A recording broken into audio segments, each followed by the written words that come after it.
mbere sinzi icyamvugiyemo kuva ejo nagumye mbona yuko uyu munsi kubagumyabanga twawita Pasika y'abagumyabanga kuko ni Pasika nimwiyumvire muca mubona ko ari Pasika muravye Pasika y'abayahudi ngene yari imeze baragowe baragogwa hanyuma umusi w'izina barajabuka kandi umunsi wo kujabuka si bose bemera ko bihava biba, si bose bavyemera.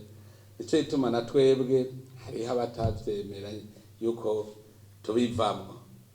Nico gituma bajya bace bambura impuzu, bavuze uti wambuye impuzu hariho anteye inkuru nawe umuntu wo mwubahwa yaciye atira ikoti umupeyiza ririmwo inda yari yararirahiye agaca aryambara. Mukuno munsi turi kumwe twese tuvyina iyo Pasika kuko ngo bakubise umwungere intama zirasanzara. Rero ubwoba si bubi, na Petero yari hakanye Yesu amwihakana, hanyuma mu nyuma nawe arigarura arihana, ahubwo aca bari we asigarana inteko ziwe, yuko ari wasigarana aragira intama ziwe. Hari abantu bibaza bati mbega ariko kyamumajije inshuro nyinshi cyane ati Petero urankunda, Petero mwene wa urankunda inshuro zingahe?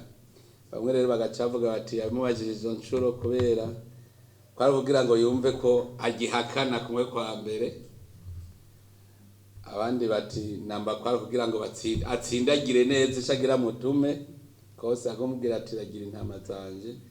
Murumva yuko rero natwe twaciye muri bijya bintu, ugasanga umuvyeyi w'Uburundi si hari, abantu gucika inkokora byari ibintu byumvikana, mugabo imisi yose hama hariho n'abandi barinda avuga bati ivyo byose bizokunda. Nivyo byabaye no ku Bayisirayeli, hariho bajabutse baranezerewe bose, mugabo byabandanije hariho abaguma bafise akandi kantu baribagira n'ingoga. Mugaje navuga nti rero twebwe ntitwibagire. Ndiko ndaraba uno munsi camwiyumvira ijoro rya Pasika buca bagira ababambe Yezu aho bukera, murabe ingene vyari bimeze. Burya ibintu vyadushikiye umuntu ashaka kubiraba mw'ifoto bibona neza agiye arakompara. Igihe Saneserase yafata ingingo yo kujabuka hanze, ngira ngo no kubera tutari tuzi ko kudeta yari ihari.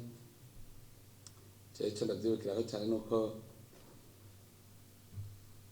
buca kurujya munsi nari naraye kwijoro, baranambwira bati wowe kurikirana ivyo urimwo ibindi turabigukurikiranira.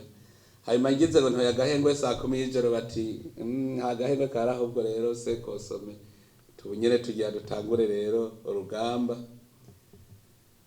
Ukaraba rero iryo joro Saneserase yagiye abizi na Yezu yari abizi biza kumushikira, ababwira abantu bakibaza hari abavana ibishoboka ntibiga gute, mugabo twese bavuga tuti ahubwo asivye niho bigenda na cyane cyane yo muri ingabo zirinda. Muravuga muti harateye igihe kava mu tukavuga tuti none uri ngaha ho boca bareka ngo kuri ngaha bamaze gupanga, none ubundi ni wewe uza kugwana ubwa mbere imbere, nitwe tugwana n'ubundi gihita turagwana, hanyuma kandi uzoza udusanga turugamba turarwana.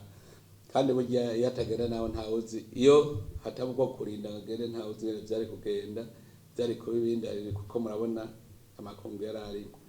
Bijya bintu rero navuga nti Imana niyo yabitunganije kuko ni nawe yabihejeje,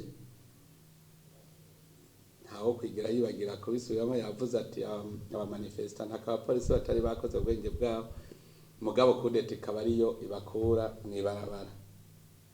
Ni ikintu gitangaje cyane. Inkoza ziri muri iki gihugu ntawarazi ingene zizovayo. Uravye inkoza zivuye mu Rwanda baje gutera ingene vyaheze ubwo nyene. Murabona Imana ingene iguma ibikora. Noneho rero Imana yoyo ibiba byose kwisi yavyanditse, yavuze iti bizoba mugabo ntibizogenda, ntibizokunda ivyo bashaka, bizoba mugabo ntibizokunda. Maraniyumvira ahavugiye naho ati sinzokwitoza. Uravye abantu ingene bace baja mu kajembegete, hari naho Imana nyene yavuze iti nibibe kugira ngo urwafu n'ururo bitandukane, hanyuma haze hagere ko ndondera umukorera mu ngata atabakiriko barabavuruga. nimwiyumvire iyo tuba tugiye kubona abafurondero ingene biba bimeze, nimwiyumvire iyo ubu tuba turi kumwe ba Tutotere, ba Rufikiri, ba Jeremi, iyo tuba turi kumwe ngaho uno munsi ntihaba habuze abamaze kuraswa canke kurya iburozi bavuga bati tumarane kugira hasigare jewe jenyene. Mugabo Imana araba ingene ivyaranje ikavuga iti igihe kigeze kugira ngo ntihagire ingorane zizoba. Nico gituma rero abagumyabanga agenda bahanura kuguma imisi yose mufise umutima umwe, mufise umutima umwe kugira ngo tubandanye urugamba Imana yahaye Cndd-Fdd iri hanga. None kw'isi yose ubwa mbere urukiza rwari ku Banyisirayeli gusa, ariko mu nyuma Yesu yaje kugira ngo twese tujemwo. Natwe rero ubwa mbere Imana yatumye twebwe mugabo ishaka gukiza abarundi bose. Hagumyanga ni mwaye mwishiramwe uko mwebwe mufise umuhamagaro w'abandi. Wewe ubumenje curo 10. Kuko abandi bamenja kuvyo batazi, kuko uwuzi vyinshi azobazwa vyinshi, ko mwe murazi co muhamagariwe. Urumva rero ari wewe utanguye cefuma bigirwa n'uwundi. Uyu munsi rero nuko muwibuka ukawita koko Pasika, tukama tuyibuka. Hariho umwaka uheze igihe twawuhimbaza bari abavuze ngo nuguha agaciro abapukiste baniyo mbari, mugabo twebwe iwacu turibuka iryo joro. Irya joro iyo ritaba hariho ibintu byinshi bitari kwigaragaza muri iki gihugu. Irya munsi wa Ruterezo rero wari ukwiye kuba twebwe tugume tuwibuka yuko werekanye byinshi vyari bihishije, hanyuma tubigendereko. Duheze rero duce twemeza neza ko Imana iri kumwe natwe, tuvyemeze ko tugendana n'Imana aho turi hose. Nico gituma kwama tuyishimira nk'uko pastor yabivuze, ari ngombwa kwama tuyishimira imisi yose uko bukeye ko bwije. Ntituyishimire ngo kubera ngo twibutse Rutereze ngo reka twiyaga umuganoye. Imisi yose ukumva yuko ujya munsi Imana yakoze ikintu.